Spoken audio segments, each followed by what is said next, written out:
Bismillahirrahmanirrahim. Di sini saya akan menjelaskan tentang Ashabul Furud, di mana Ashabul Furud ini terbagi menjadi 6 kelompok.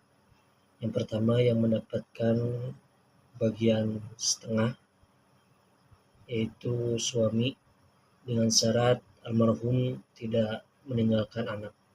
Lalu yang kedua, anak perempuan dengan syarat pertama tunggal, lalu almarhumah ataupun almarhum tidak meninggalkan anak lain.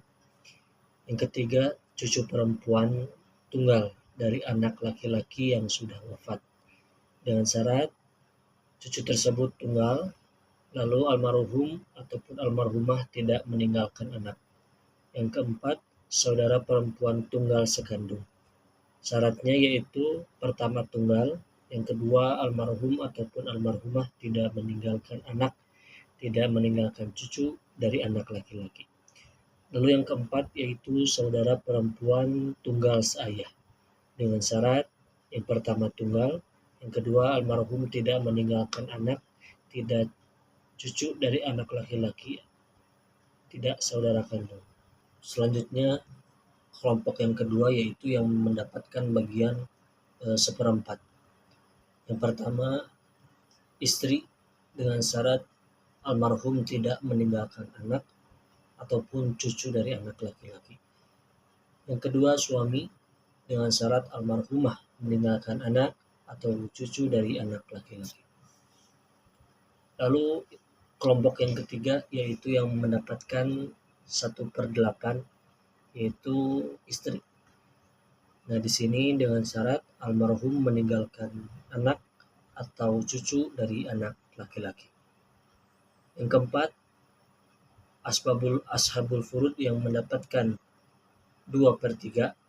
Yang pertama yaitu 2 orang atau lebih anak perempuan dengan syarat almarhum ataupun almarhumah tidak meninggalkan anak laki-laki. Yang kedua, 2 orang atau lebih saudara perempuan sekandung dengan syarat almarhum ataupun almarhumah tidak meninggalkan anak, tidak pula meninggalkan cucu, dan tidak pula meninggalkan saudara laki-laki. Lalu kelompok yang kelima yaitu yang mendapatkan 1/3. Yang pertama, ibu kandung dengan syarat almarhum tidak meninggalkan anak, tidak pula meninggalkan saudara-saudara perempuan. Lalu yang kedua, 2 orang atau lebih saudara seibu, dengan catatan dibagi rata, tidak membedakan antara laki-laki ataupun perempuan.